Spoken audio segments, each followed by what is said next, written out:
+2 ପିଲାମାନଙ୍କର ପରୀକ୍ଷା ରିଜଲ୍ଟ को नहीं बहुत बड़ अपडेट आसी पिला माने तुमर को दिन रिजल्ट बाहरिबो एवं केतेटा समय बाहर किपरि तुम माने रिजल्ट को चेक करिवो ता विषय रे डिटेल्स ए वीडियो रे आलोचना करिबा। तेनु वीडियोटी को निहाती शेष पर्यंत देखंतु और चैनल को प्रथम थर आस्तिले पिला माननको अनुरोध जे चैनल टी को निहाती सब्सक्राइब करंतु और पाखर तिबा बेल आइकन को प्रेस कर दियंतु जो द्वारा कि यही परी गुरुत्वपूर्ण इंपोर्टेंट अपडेट गुड़िक सर्वप्रथमे आपण मैंने पाइपर। देखो जदि आम सीएल वाइज जो देखा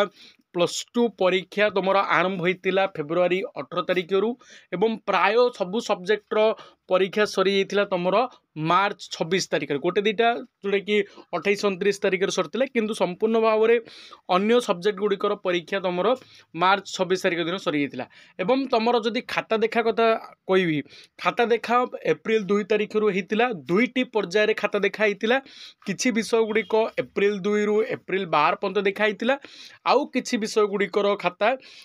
एप्रिल 16 तारिख रु एप्रिल 26 तारिख भितर होता एवं संपूर्ण भाव में एप्रिल 26 तारिख दिन खाता देखा सरी तार अर्थ होची आज हूँ एप्रिल 27 तारिख तार अर्थ गतकाली तुम संपूर्ण भाव में खाता देखा सरी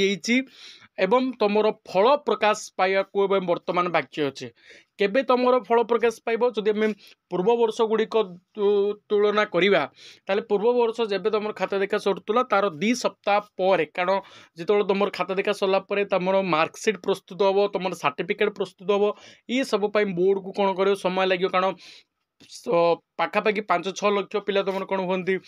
+2 एग्जाम दिखती विभिन्न स्ट्रीम जमी साइंस आर्ट्स कॉमर्स वोकेशनल से 5 ରୁ 6 लाख पिला जेहेतु परीक्षा दी था तेणु से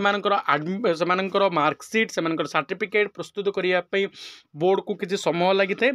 एवं संपूर्ण निर्भुल भाव में परीक्षा फल प्रकाश करने सब तत्पर बा चेष्टा करती तेणु किंतु वर्तमान बा यही वर्ष कौन है तुम जानते पे तुम ब्लैक पेन लिखापी कहला कारण ब्लैक पेन लिखा द्वारा कौन है तुम जो खाताटा को से कौन कर ऑनलाइन स्क्रीनिंग कराई ऑनलाइन रे वैल्यूएशन कराई तेणु जेहेतु ऑनलाइन रे एथर वैल्यूएशन होती डायरेक्ट तुम मार्क चढ़ी मार्कसीट तेणु ये वर्ष तुम बहुत खूब शीघ्र आहरी रिजल्ट प्रकाश पाइपर अर्थात आज एप्रिल 27 है तुम पाखापाखि मे 10 तारिख बा 15 तारिख भितर मे द्वितीय सप्ताह तुम निहाती रिजल्ट प्रकाश पाइब जहाँकि CHSE जो माध्यमिक उच्च शिक्षा परिषद अच्छा द्वारा सूचना मिली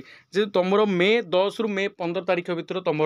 संपूर्ण भाव में रिजल्ट प्रकाश पाइब निर्भुल भाव में तुम रिजल्ट प्रकाश करने संपूर्ण भाव में चेष्टा चलती जो मैंने परीक्षा देते से निर्द्वंद्व रुहतु एवं जो दिन तुम रिजल्ट आसीज से दिन आम चैनल माध्यम सर्वप्रथमे तुम मानक मुझे अपडेट देदेवी तेणु निहाती चैनल को सब्सक्राइब करके पाखर बेल आइकन प्रेस कर दे था जो द्वारा कि यहपरी गुरुत्वपूर्ण इंपोर्टेंट अपडेट गुड़िक सर्वप्रथमे आम चैनल रे पाइपर।